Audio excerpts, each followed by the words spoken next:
Oh, Tanya Waller? Yeah, yeah. Yes, yes. Okay, but we will meet when the time is right. Okay, yes, we will. Okay. He went to New Jersey, moved down here to Charlotte. Hey, Bev, how you doing? I'm doing good. How are you? Good. Don't mind me. Good to I'm eating see my you. dinner, Oh, great. so I'll be.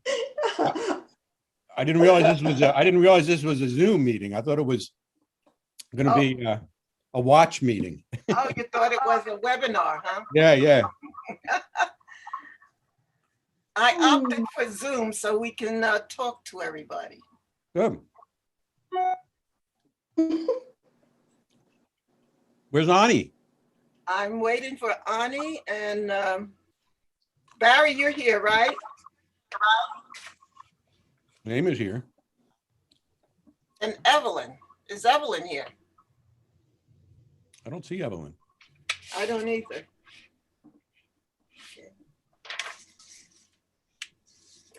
Is that Mansa? Yep, Hey, here. he's disappearing. You got a background.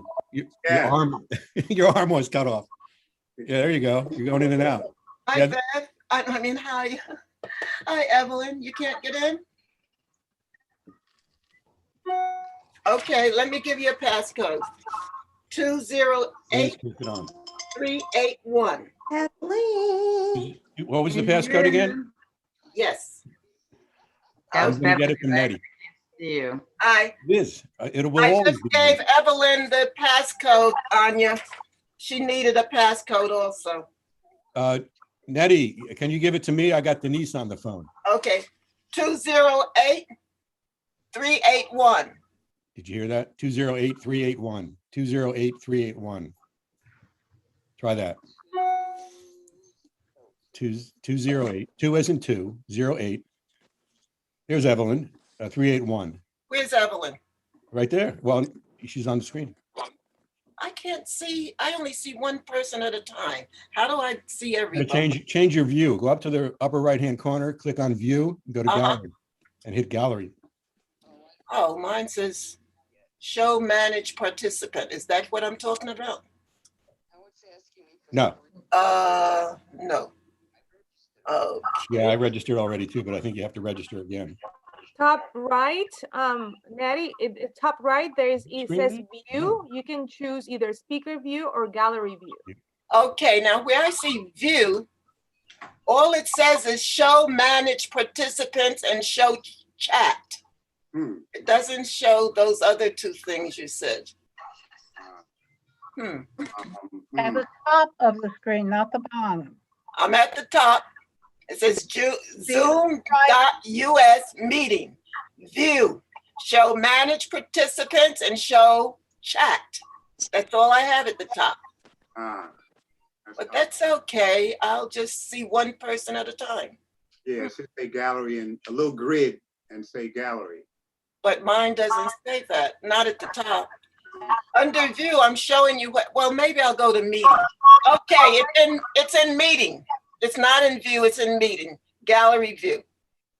Okay, there we go.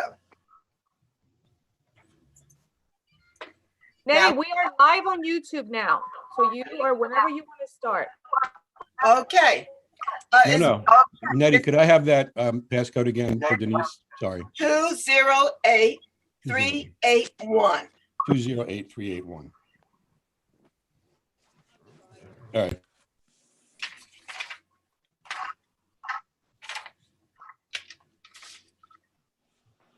Oh, Evelyn, okay, you're here. Okay. Welcome everybody to this Maplewood Township Art History, Black History Month event. I'm Nettie Thomas, a former executive board member of the 1978 Maplewood Art Center. Through the years, we have curated many Black History Month shows. I went through my file. The first show we did was in 2005. And that was with Ben and Bisa that Evelyn and I both curated. And since then, we've had other artists come on, and we've had artists of color who have contributed to our Black History Month events and other events and exhibits. So Evelyn and I started curating with our first Black History Month exhibit, I told you, with Ben and Bisa. And since Evelyn and I were co-conspirators, I'm going to ask Evelyn first to talk about her work, and then we'll talk about one of the exhibits you curated that I know we both are we're very excited about. Okay, Evelyn, your work now. Okay, here you are. First, Evelyn, I know that you started doing watercolor classes in 1978, and then you started with the collage. Tell me what made you switch, and which one is your preferred medium?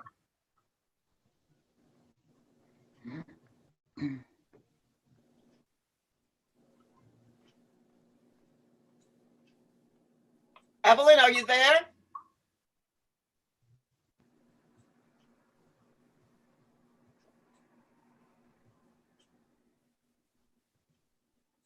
Evelyn? Okay, can you hear me now? Okay, now I can hear you. Did you hear my question? I heard your question. So Okay. I'm having fun with the watercolor because I'm still doing it on Zoom. I have 3 classes on Zoom that I work with.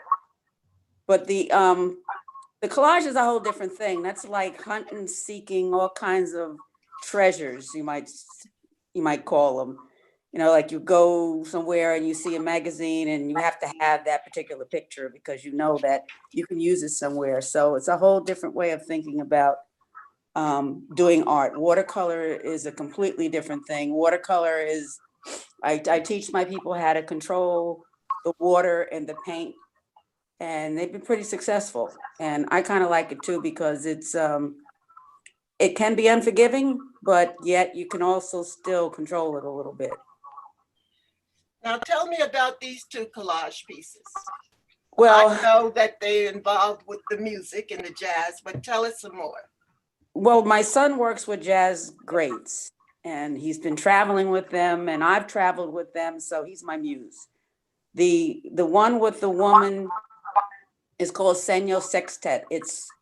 I've been to Hong Kong and the influence was all that bright, colorful streets in Hong Kong. And that's what the emphasis for this was, but also the fact that a lot of African Americans left this country to go to other countries to play music, France, wherever they may have landed. This one is called Sextet because inside the piece, you have to look carefully and see there's about 6 different little musicians. The other one's called Strut and Strumming. Strut and strumming is something that I grew up with, sort of, because I've been listening to jazz all my life and going to, actually, my parents used to drag us to clubs when I was like 12 years old, because we drank soda, and listening to music. And strut and strumming is kind of coming from that background. Now, about the exhibits you curated, one I've asked you to give us a little more information about was the one that was most unusual for us. And that was the one with Pablo, and I tried to start to say Picasso, but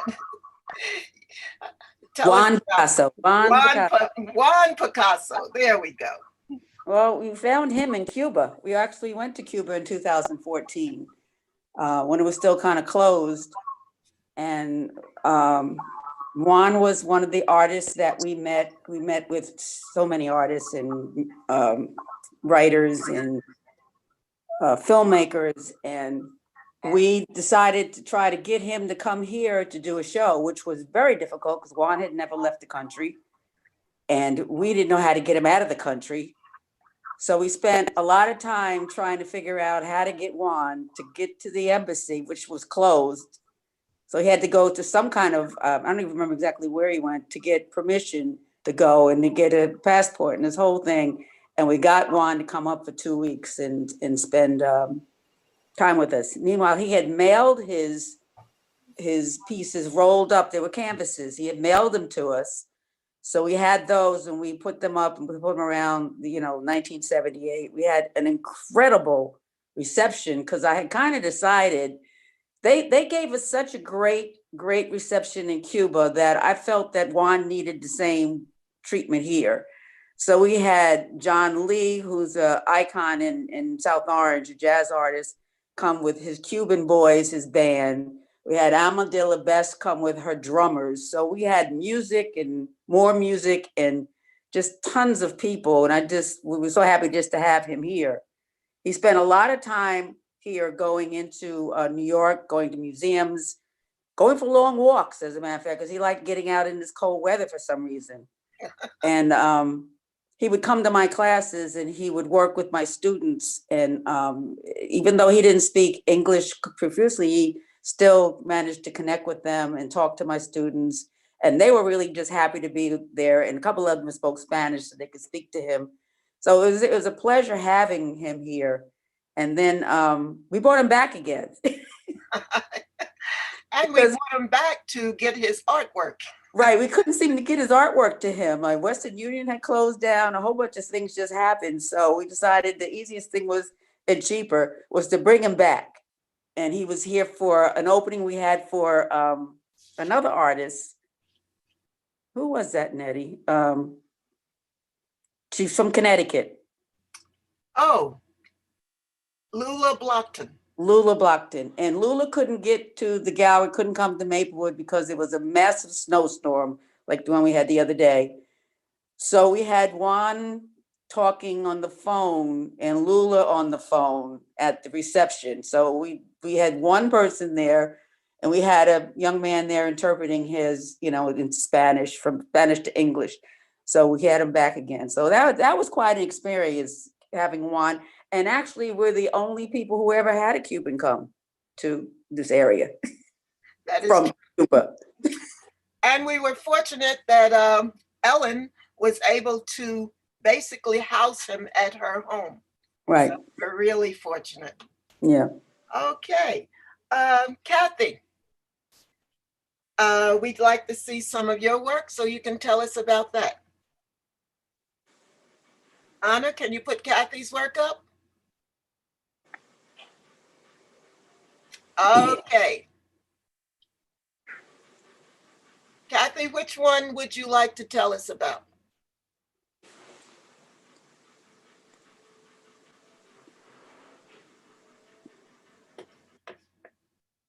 Where is she? Can you hear us? She's muted. Kathy, can you unmute your phone or computer? Yes, can you hear me now? Yes, we can hear you now. Okay, I'd like to talk about the children. That's the one that's second from the left. Mhm. And it's called The Children Know. And my favorite subject for painting is people. And when I was a child, I attended the Saturday division of the North School of Fine Industrial Art, which is a program for children through, I started at age 8 through the end of high school. And, but at age 8, I started meeting and becoming involved with diversity, other people who did not look like me. And because we were all there for art, we had an immediate common ground. And it stayed that way as I attended Arts High School, and later as I attended the North School of Fine and Industrial Art.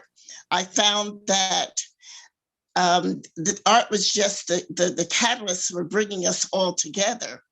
And we learned to celebrate differences. And so you broaden your spectrum, you gained more knowledge. We would have discussions. If someone had a holiday or a holy day, we would say, oh, well, what's that about? And we would get an explanation. And so I formed relationships with people back then that I still have to this day. And we all said the same thing. That was the best time of our lives. But we enjoyed each other and we expanded our knowledge. And with all that is going on in today's society, this them and us society, We see that the children in their innocence, because they have not yet learned or they have not been taught, and children learn what they live, children will embrace each other in a spirit because their spirits meet. They don't see what the adults see. And so I've been seeing a lot of these groupings together. I have a grandson who's 3 years old, and the two little girls in the upper right-hand corner are his friends that we went to the library, that we met through going to the library.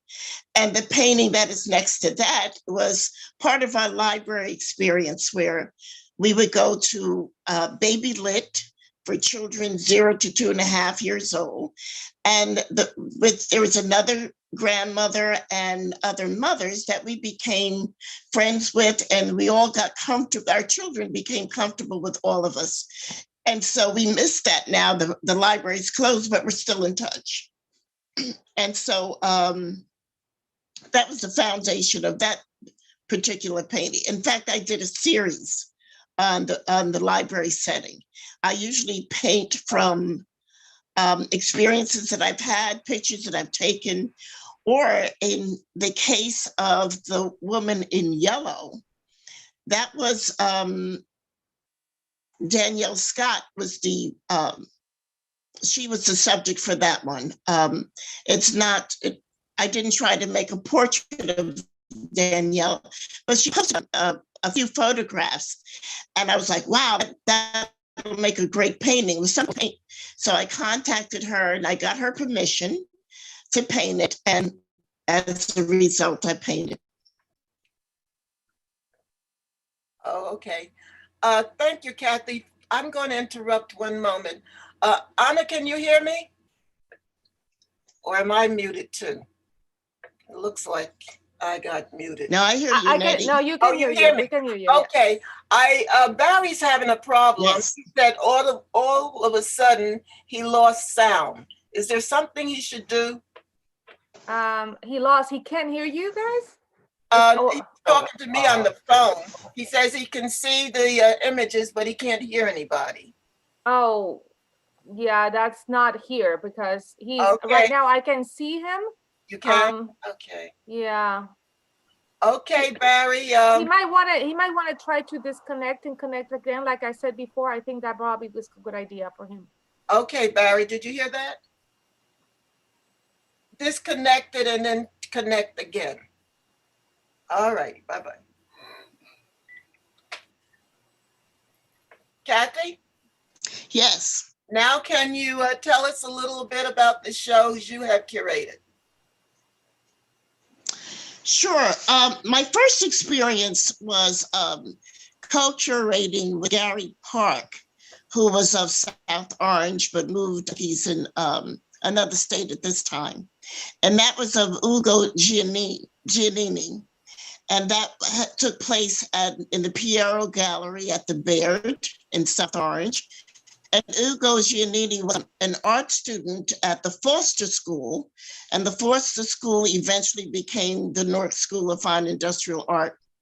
And he was in World War II, and he was one of the few surviving soldiers, American soldiers, for that landed in the beach in Omaha during World War II, where 2,000 of our men perished that day. And as an artist, he carried all his tools that he needed for drawing with him. He wasn't working in an official capacity, but he did sketches, and his drawings are the only drawings that really documented all of that tragedy and that loss, and that whole experience too.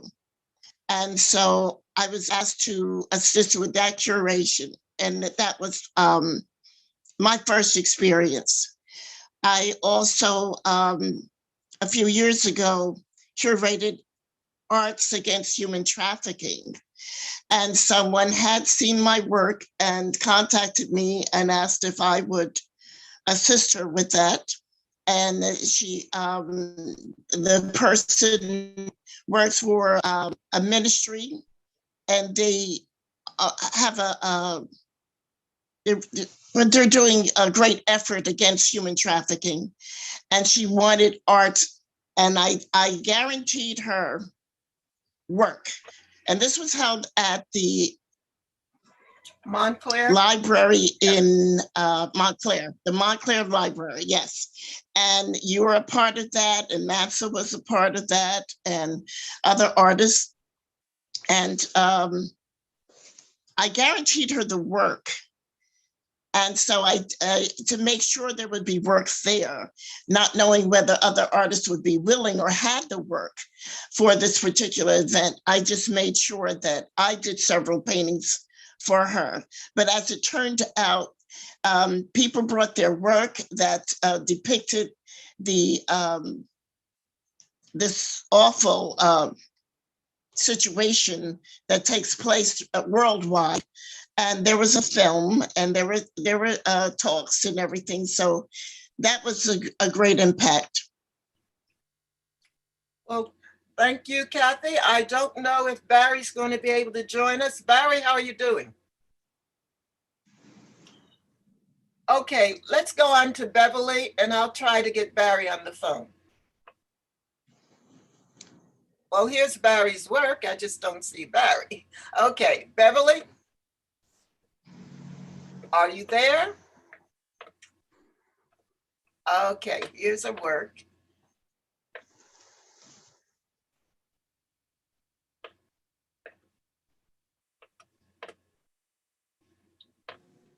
Beverly, Beverly is muted. Beverly, can you unmute? I did. Oh, now Can you I hear hear me? I can hear you now, Yes. Beverly. Okay. Okay, thank you. Okay. Tell me first, the- Beverly, about your process, because you work differently than some of the other artists. Well, the work that you're looking at now is primarily work from a present series that I'm doing entitled Wallflower Portraits. And all of the ladies in my work are encapsulated in what I call pods that are made from leather. I use as a background discontinued wallpaper, and I draw their faces, and then I embellish them with all kinds of things that I've found or things that I have in my my supply of stuff. The picture on the left, the far left with the dark background, was basically the piece that sort of launched the whole thing, the whole series. Unlike the other wallflowers, the background, I basically made the background myself. And then I thought, if I'm going to call them wallflowers, then they should be standing up against a wall. And what better place to stand up against is wallpaper. So I started looking for discontinued wallpaper that would not be seen anymore. And I've been lucky enough to find, what am I trying to say? Vintage wallpaper in my pieces. There may be at this point 27 pieces. Most of the earlier ones are all sold. I have begun to incorporate more than one wallflower in my pieces, and they are getting bigger and bigger. The piece that I'm working on now, I'm very excited about. It has 4 wallflowers incorporated in there, and the title is We Are the Aunties. But the earlier ones all have their own names, which I search out and I choose specifically for them. For example, the one on the far right is Raven, and Raven is named after, obviously, the bird raven, but ravens have, that name has a lot of connotations. Ravens are extremely smart birds. they usually, when people think of ravens, they think of ominous things going to happen. But as a lot of myths say, that you should always listen to a raven if it comes to you with a message, because the message is something you should listen to. So all of my wallflowers have very meaningful names, and the titles are such that they're introducing themselves to you. So Raven is I Am Known as Raven. The one in the middle is, if you can't see her face very well, but her face is very serene, and she is one meditating.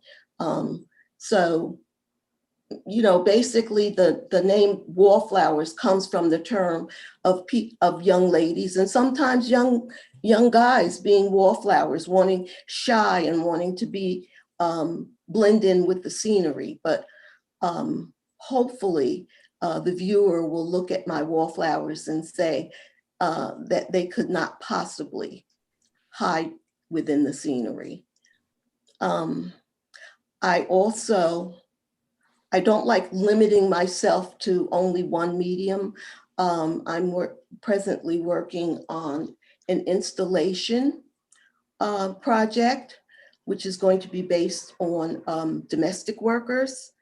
I've done sculptural pieces, which I enjoy doing. There's one sculptural piece that actually goes with the Wallflower series.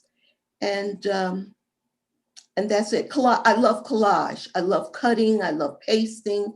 I started out working with magazines, and then I progressed into three-dimensional media. And I'm having a good time. Well, you've also curated exhibits at 1978 Art Center. What did you look for when you were looking for artists to create? Did you have a theme first, or did you know the artist first? Well, actually, I knew the artists first. A while ago, wait a minute, I'm getting ready to die. A while ago, I was at an exhibit with Bisa Butler, and I said, if I ever curate a show, she's going to be in it. And I was lucky enough, after a few years, to find Bisa, an artist who unfortunately has just passed away, Herb Caesar. He's originally from New York, but he's living in South Jersey, and Yahil Masak. The name of that show was Face to Face, and it basically dealt with each artist's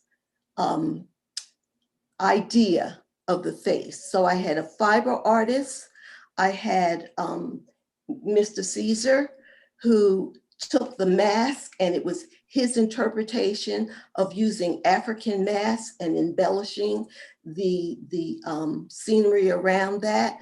And Yahil Masak, who worked in plaster of Paris, he had a life-size figure, as well as some black and white drawings. But basically, that show dealt with the face. That's, as people who know me know, I love dealing with the face. So it was an excellent show, very well attended. At that time, Bisa wasn't doing the large work that she's doing now. So I was very, very, very happy with that show. And you were very fortunate because you were able to get Bisa to exhibit before she left Columbia High School and exhibit full-time, and absolutely has absolutely won a lot of acclaim with her artwork.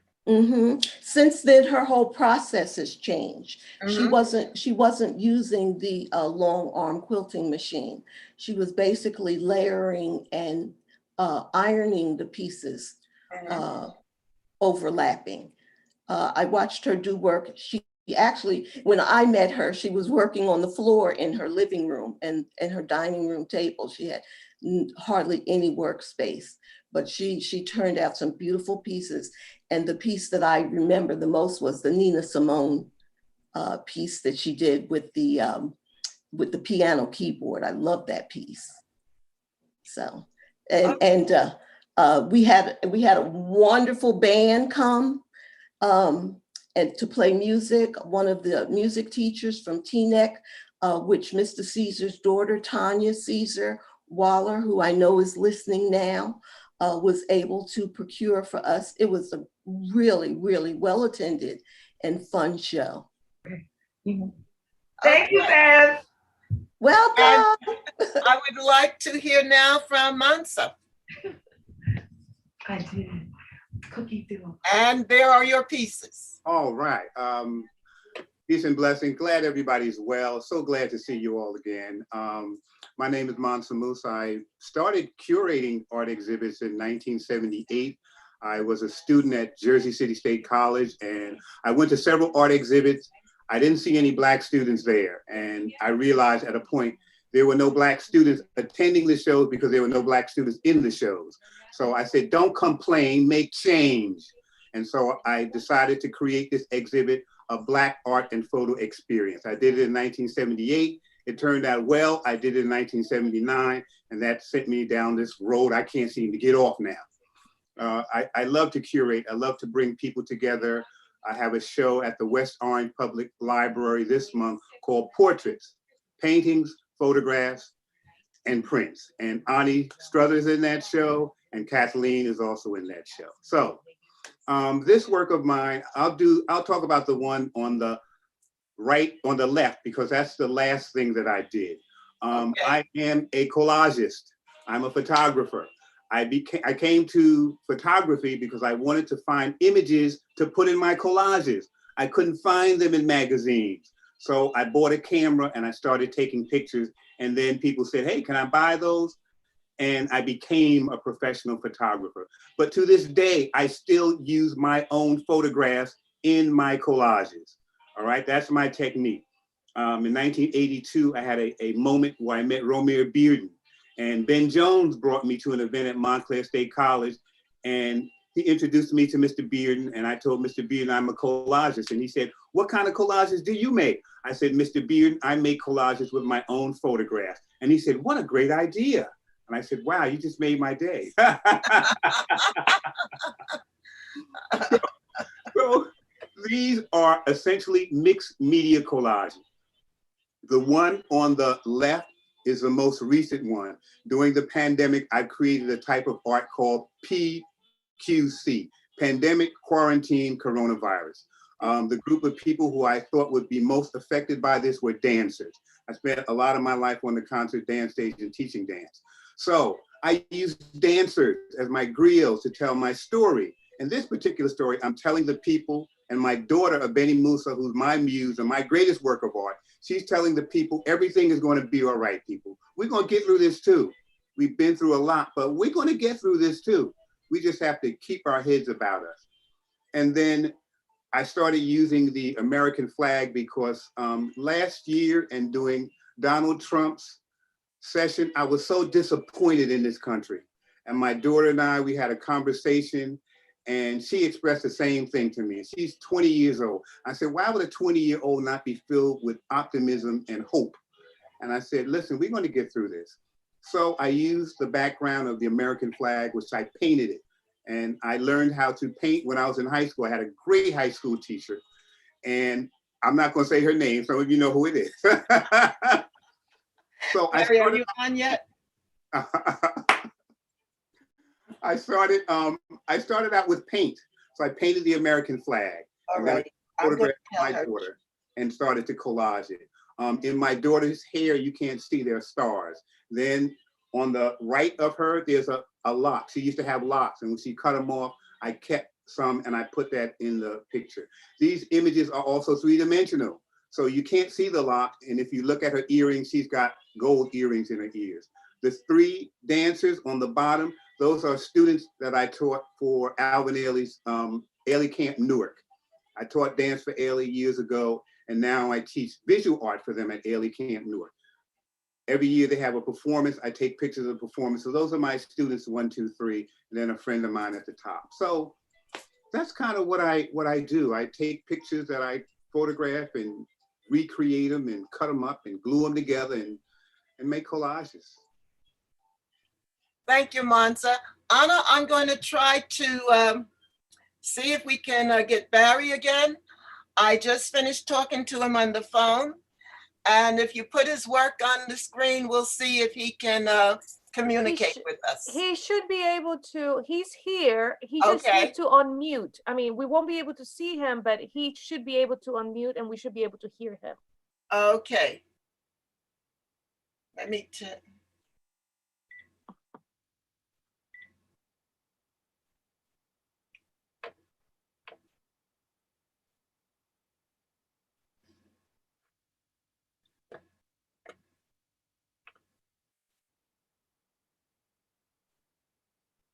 Barry, can you unmute? If you unmute, we should be able to hear you. There he is. That worked. Hi, Barry, can you unmute? He's unmuted. He's unmuted. He should be able to hear Okay, him now. you're unmuted. So now you can tell us about your work, okay? No, hold on. Sorry. Okay, well, Sorry. let's see. We're scrolling through them. There's Kathy's work. There you go.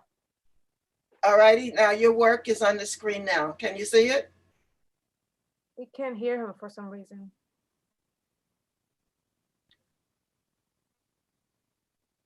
Oh, sorry. Okay.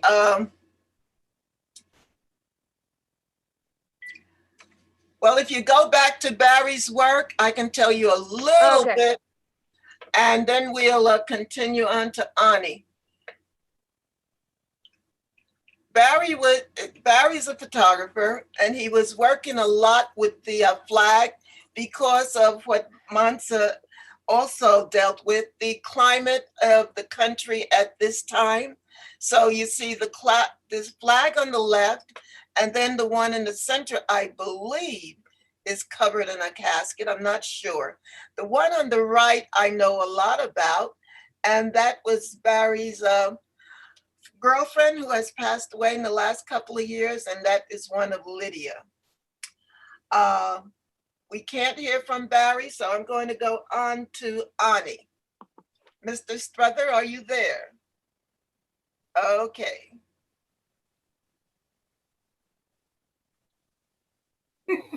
Ani, can you unmute? Yeah. We're doing that now. We're doing that now. Okay, very good. You can tell us about your work. Okay, let's see where are we. Can you see me? Yep, I can see you. Wait. Okay, that's me with Gwen. Yeah, I can see you and Gwen. Okay. I'm here with Gwen Barrington Jackson. Mm-hmm. And Gwen and I are curating a show at the Morris Museum of African American Quilts, a homage to quilts and textiles, a homage to Vicki Craig, who was one of the founders of Art in the Atrium. So we just finished a meeting with one of the other curators, lining up quilts from some of the most accomplished quilt makers, African American quilt makers in America. And so that's why you see me with Ani muted and on Gwen's computer, because we just finished the Zoom meeting, just another Zoom meeting, a few minutes before we started. So, well, I'm going to ask you to tell me about Scottsboro Boys. Okay, where are we at? Okay, that's the one. That's one, two. What? It's one over from the left, from the right, and two over from the left. And I don't know. You got a good view of it? Yep, I am a fugitive from a chain gang. Right. Tell me about that. I am a fugitive. This is a combined print. It's transfers, painting, and solar printing. So I chose the theme of the Scottsboro Boys. The Scottsboro Boys were the really kicked off the civil rights movement in the 20th century. The case of the Scottsboro Boys, I'm sure that some of you guys are familiar with the story of 9 young African-American teenagers who were accused of rape and spent many years and many trials, both allegorically, both physically and allegorically, many trials. And they were the ones who, it was a historic case. And again, the case that kicked off the civil rights movement in the 20th century. They were accused of raping 2 white girls while riding a train in 1937. And their case went on all the way up until the 1950s. And it's a watershed case for a lot of different reasons. It was the case that started that really brought the Communist Party to the attention of to African American liberation. And so when you read the writings of people like Richard Wright and some of the early writings of Langston Hughes, the Communist Party was very important to the African American struggle. And so that kind of combined that, it took that as the theme.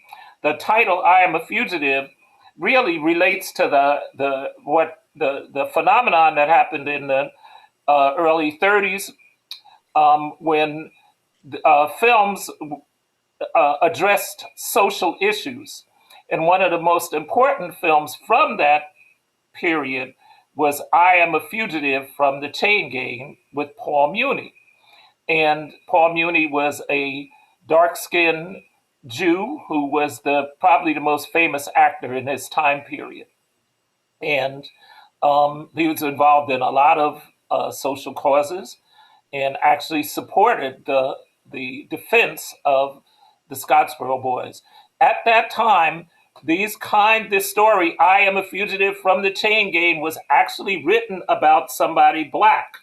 But at the time, they didn't want to make a Black person the hero of a film. And so they chose Paul Muni to be the hero of this film.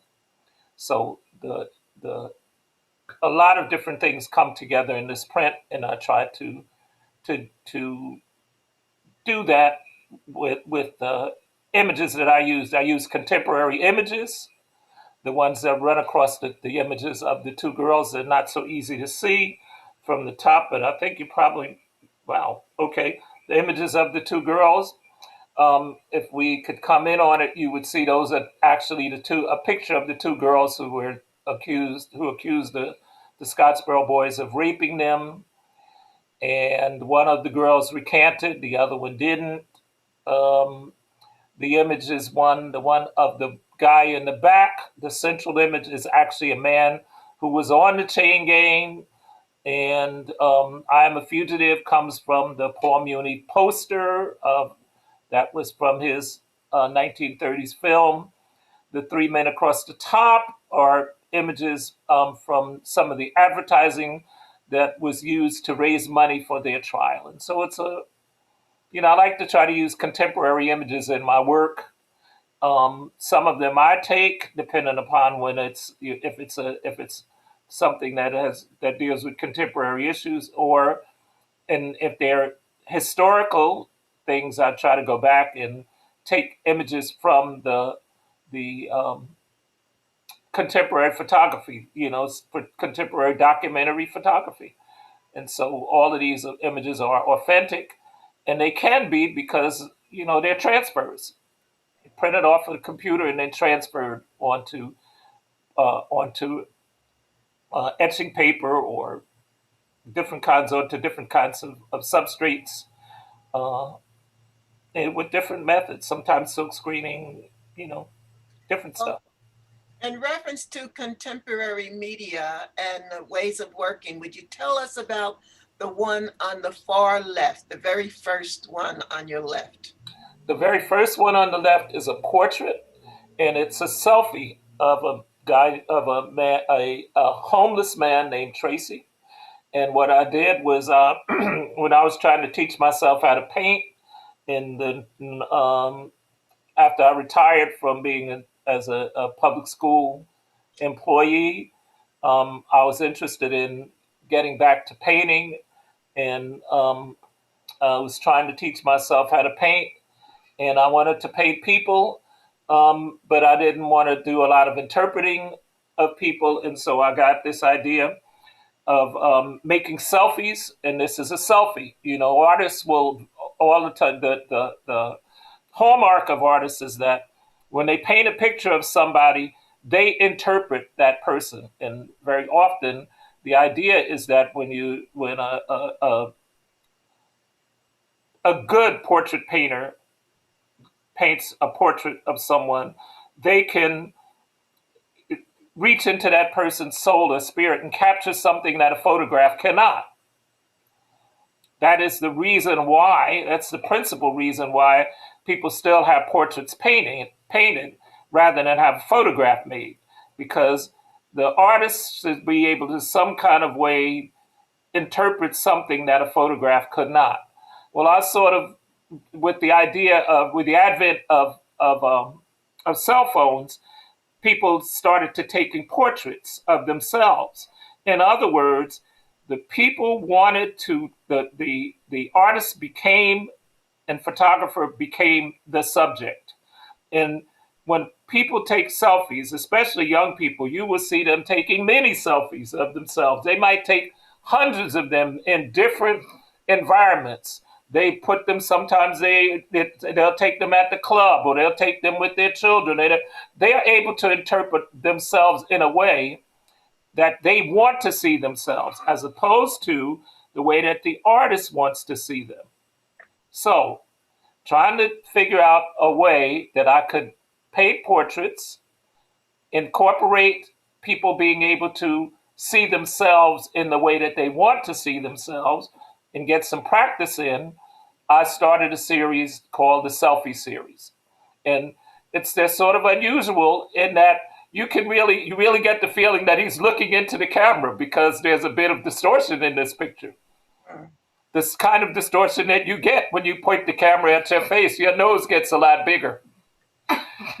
So it gave me the opportunity to allow people to interpret themselves, and they could take as many pictures as they needed until they had the one that they liked. And then it just became my subject, a matter of subject matter for me to be able to paint, practice my skin tones. Mm-hmm. And you already told us about the exhibit that you're working on for the Morris Museum. Now, what about one of the exhibits that you did at the 1978 Art Center that was very well received, the one with Rosalind and Alita? Will you tell us about that exhibit? And tell me how you came to select your artists for this exhibit you curated. The first exhibit that I curated, which is not what you asked me. I know. The first exhibit that I curated was at the Art Gallery on Bergen Street with Gladys. Yes. And I don't think that you were in that. It was myself, Russell Murray, and a bunch. I think Elita too. It was an exhibit that I curated in 1973 in Gladys's at the Art Gallery. And then when I curated many exhibits for the National Conference of Artists. One particular one with you, Nettie, and Gladys in it at Essex County College in the 70s. And then I curated exhibits at Rutgers for NCA. And when I retired, I was invited onto the board.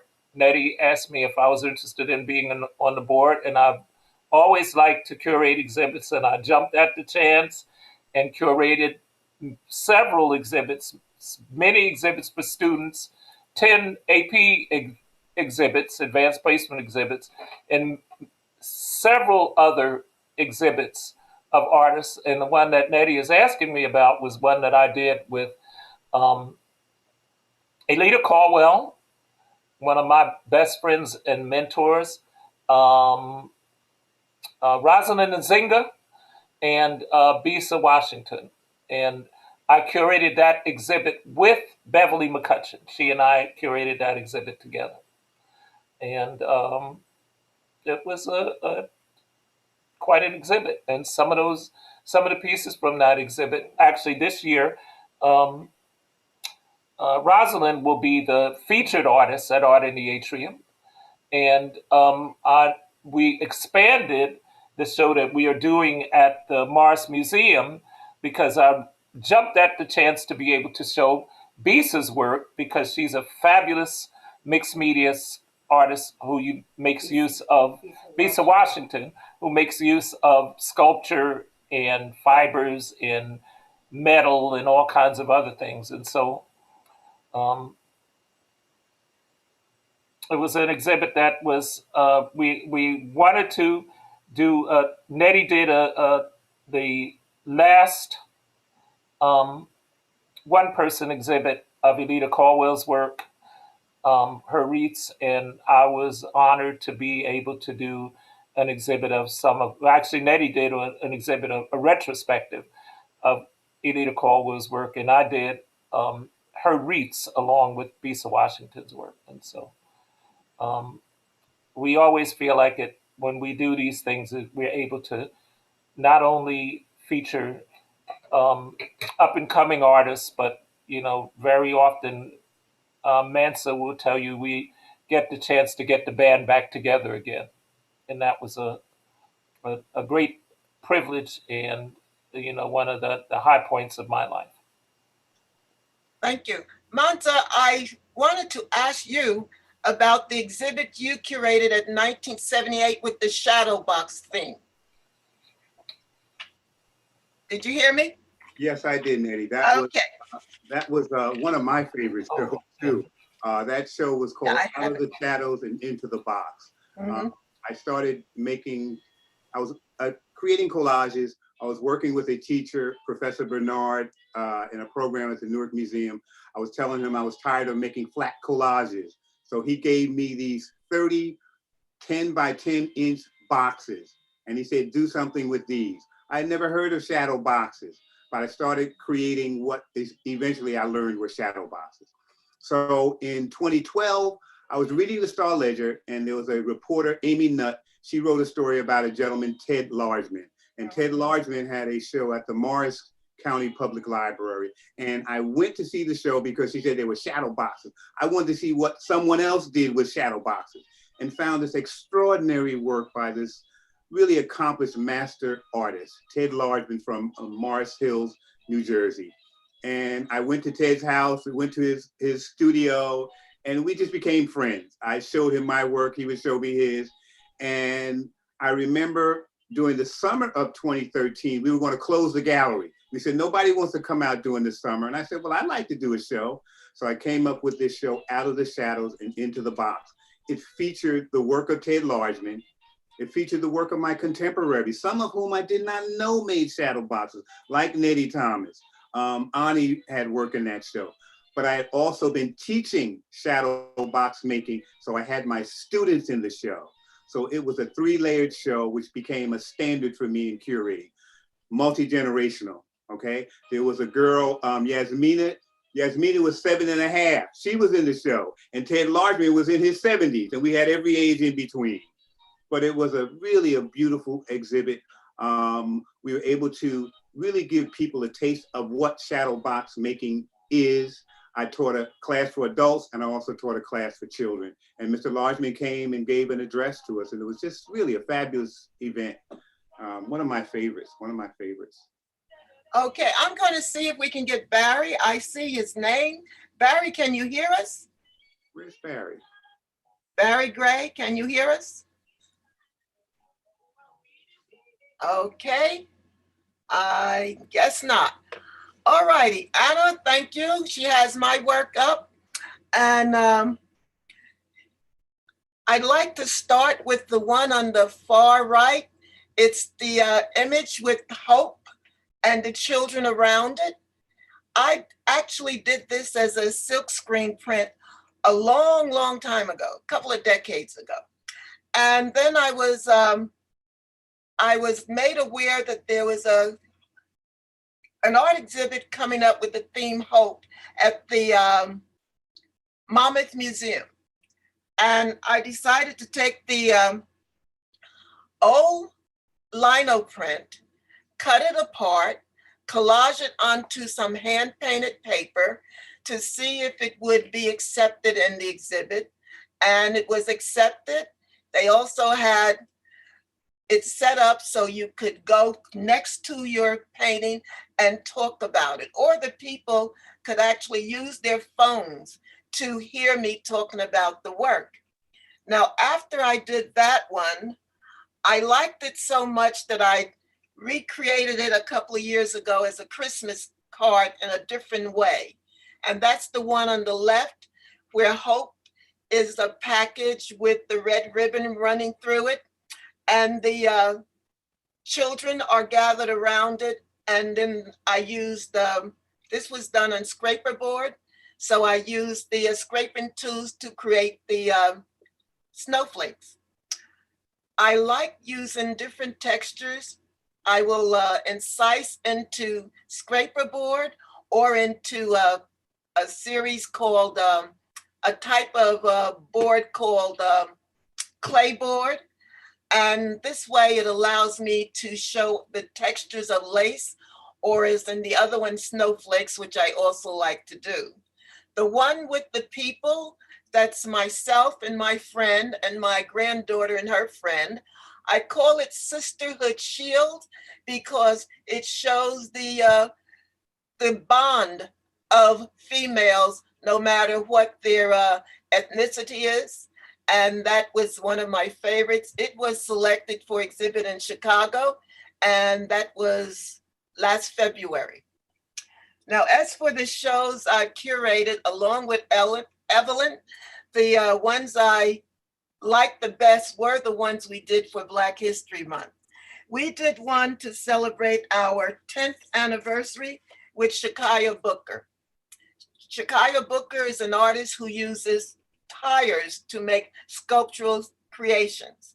This one was a very ambitious undertaking, to the point that we actually had Maplewood firemen help put her sculptures up on the wall, because they're made from remnants and cuttings into the automobile tires.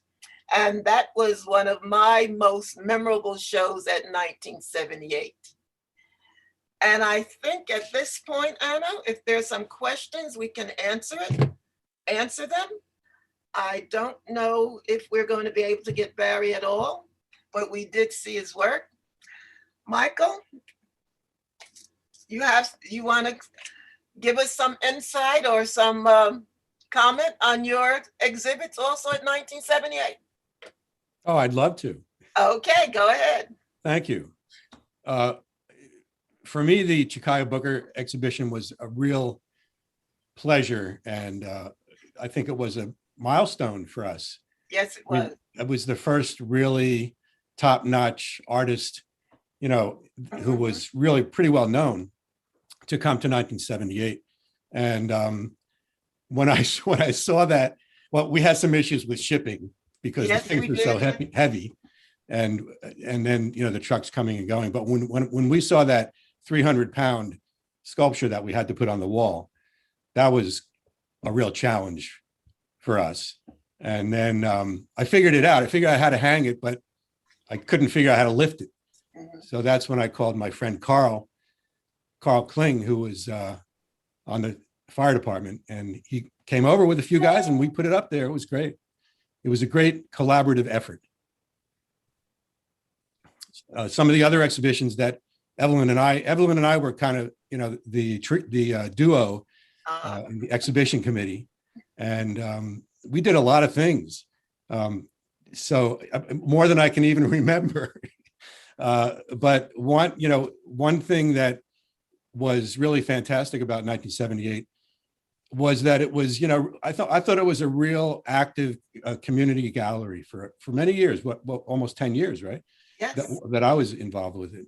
And it was great to have people involved like B. John Kaufman and of course Ellen Greenfield and Denise Hardy and Larry Dell, folks that could give us, some different viewpoints. And it was always a challenge especially with things like the Maplewood South Orange studio tour. Right. Was always a challenge. And who was it? Ernie took it on for a while.